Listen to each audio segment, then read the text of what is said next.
गरीब साध साध सब नेक हैं, आप अपनी ठोरे, जो सतलोक ले जाएंगे वो साधु कोई और।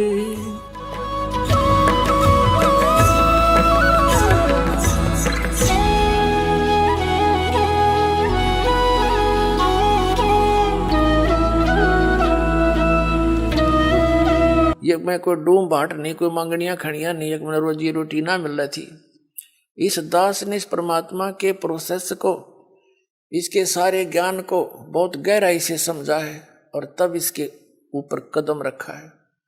और कितने संघर्ष के बाद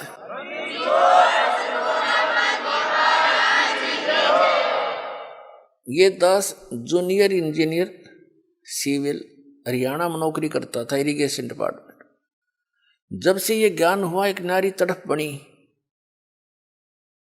और ये सोचा करता था कि भगवान ये सभी मेरे जैसे दुखी हैं, सभी परमात्मा के लिए भटक रहे हैं। कोई सालासर जाता है, कोई वैष्णो देवी, कोई अमरनाथ के इतनी भयंकर पहाड़ियों पर चढ़ जाता है, वहां मर भी जाते हैं, बर्फीले तूफानों से फिर भी जाते हैं, अगले दूसरे हिचकते नहीं। और ये ज्ञान यदि आपके बच्चों तक पहुंच जाए, भक्ति तेन करनी है तो यह अच्छी भक्ति करेंगे तो काम आओगे, तो डरे ढोरे। और कुछ फिर ये हुआ था कि असंग जन्म हो गया, हमने ये नौकरी करते हैं कि तो बालक पैदा करके न पालते पोसते, राजा भी बन दिए, परमात्मा का विधान बताता है, फिर गधे भी बन गए। तो ये सोचा था दास ने कि भगवान दया करे, उसका प्रचार करूं। जब तक आदेश नहीं था नाम का, तो भक्तों से मिलता था, अपने मित्रों से, रिश्तेदारों से, घर वालों से, सबको कहता कहवाता, और जो समझ जाता नाम दिलवाता था अपने पूज्य गुरुदेव जी से। फिर और मन में ये सोचा करता कि इस नौकरी ने छोड़ छाड़ के अपनी तो भक्ति करूं, इसमें तो सारा दिन सिर दर्द रहता है। लेकिन वो भी हमारी अपनी बालक वाली सोच थी। लेकिन परमात्मा का ज्ञान तो ये कहता है कि डेरे डंडे खुश रहो, खुश रे लेना मोक्ष, ध्रुव प्रहलाद भी पार हो गए, फिर गृहस्थी में के दोष। तो फिर दिल सा डटे था। फिर गुरुदेव ने आदेश दे दिया एक दिन के नाम दिया कर तू, आज से मेरा आशीर्वाद तेरे साथ होगा, विश्व में तेरे समान संत नहीं होगा। मैं उनके मुंह की तरफ देख रहा था।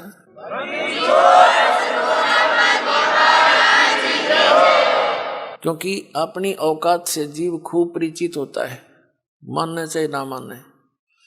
मुझे अपनी स्थिति का पता था कि जितना वजन इन्होंने दास पर रख दिया इस योग्य नहीं है। फिर भी मेर है उनकी, गुरु मेर करें तो कागज हंस बना दे। तो उन्होंने कहा तेरे साथ रहूंगा, चिंता मत करना। और आज से सभी जितने उनके शिष्य थे सबसे कह दिया था कि आज के बाद मैं तुम्हारा गुरु नहीं हूं, आज से दोबारा इससे उपदेश ले लो और इसको गुरु बनाओ, इससे तुम्हारा मोक्ष होगा। अब यह बात भी नहीं हमारे गले उतरे थी कि उन तो मौज है उनकी।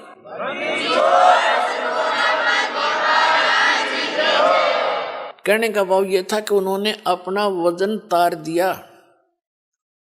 क्यों? उन परमात्मा के हंस थे वो खास, और सुनियोजित तरीके से इस बिचली पीढ़ी तक ये मूल धन लेना था हमने, और वो उनको उनके से द्वारा पार नहीं होने थे, ये पार इस दास के द्वारा होने थे।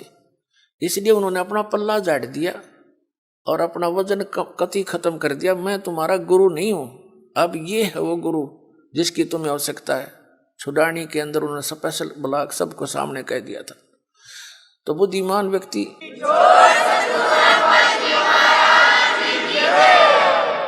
तो पहले तो यूं था भी चलो परमात्मा का भी दान है, भक्ति भी करेंगे, अपने बच्चा में भी रहेंगे। फिर मन में उमंग उठी कि भगवान ही बाप के गुण गाऊंगा, आदेश दे दिया नौकरी भी छोड़ दूंगा। क्यों? एक का काम होगा, नौकरी भगवान की सच्ची सरकार की कर ले चाहे नकली की कर ले, एक का बनेगी, इतना वजन हो पीछे। तो फिर ये पाठ सत्संग की अधिकता होगी। सन 1995 में दास ने सर्विस त्याग दी और खुशी मनाई थी कि वहाँ चलो असंग जन्म का झंझट था, इब निमट गया, अपना भक्ति करूंगा, अच्छे भगत मिलेंगे, सबसे प्यार तरह करेंगे, ज्ञान सुनाया करूंगा। अब मैंने सोचा था कि अब मैं चैन से रहूंगा। अब इसमें देखा इस जितना झंझट कितना पाया कोई ना। साची को कबीर साहब कहे हैं, साची को और मारना है, भला करूं और बुरा बतावें। वो नए सिरे तो और संघर्ष शुरू हो गया। जिस भी गांव नगर में हमने जाकर सत्संग किए, 2-3 दिन एक घर में पाठ करके हम सत्संग सुनाया करते थे, तो उस नगर के जो वो नकली संत 1-1, 2-2, 10-10, 20-20 सब गांव में बैठे हैं, उनको पता चले वो तो ब्रह्मा विष्णु महेश के बारे में ये कहता है, देवताओं की पूजा की भी मना करता है, ऐसा करता है, तो वो गांव गांव में शत्रु पैदा हो गए। हम नहीं उनको कुछ शत्रु मानते थे, लेकिन वो रोजी रोटी वाले हमें मानने लगे। तो यहाँ तक बात बढ़ती बढ़ती फिर आपने पता है क्रोथा कांड करा दिया इन दुष्ट लोगों ने। ये जनता के हितैषी नहीं, और जिन्होंने भी परमार्थ की चेष्टा की है ये सदा आगे अड़ते रहे। जैसे ईसा मसीह जी ने सच्चाई कहने की चेष्टा की थी, करस करवा दिया इन दुष्ट लोगों ने। कबीर परमेश्वर जी ने सच्चाई की ढोल के डंके पे इन्होंने वो दुख दिए, इन नकली गुरुओं ने। कलेजा मुंह को आता, पर भगवान की जब लीला पढ़ता है ये दास पढ़ी नहीं जाती है। आपके लिए भटक रहे हो, और इस दास के लिए क्या हुआ आपको पता नहीं। दास तो खूब गहराई से निकला, या मेरे साथ जो भक्त रहे हैं उनको पता है कितने संघर्ष से ये ज्ञान ऊपर को आया है, लेकिन सारा कबीर साहब का ही रहा है।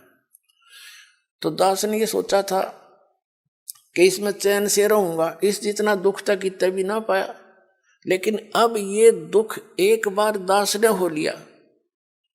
कुछ भगत हमारे साथ थे, उन्हें जेल तक जाना पड़ गया इस परमार्थ के लिए। इसी जेल तक 100 मिलो हमने, जो भगवान के बच्चे उभर जाए, जनता का कल्याण हो जाए।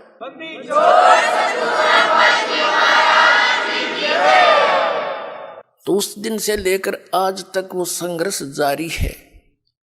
लेकिन अब परमात्मा की दया होगी कि परमात्मा के बच्चे इन प्रमाणों को देखकर अब इनका यो ज्ञान समझ में आ गया, इन्हें सो आ गया। पहले तो सुहा हुआ नहीं था, टीवी ऑन करें थे और यूं पता ये सुनने को मिल जाए ब्रह्मा विष्णु महेश नासवान है, टीवी बंद कर दे थे। 36 गाल दास ने दे थे। यो बकवाद करता है, ब्रह्मा विष्णु जी को भी नासवान बताता है, इनके माता पिता बताता है।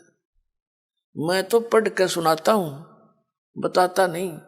इनका इतिहास लिखा हुआ है, और वो तुम्हें पढ़ने को, आप जी को मिला नहीं पढ़ने को, आप समझ नहीं सके। दास तो समझ आ रहा है कि ये लिखा है इनके इतिहास में, तो अब मान गए।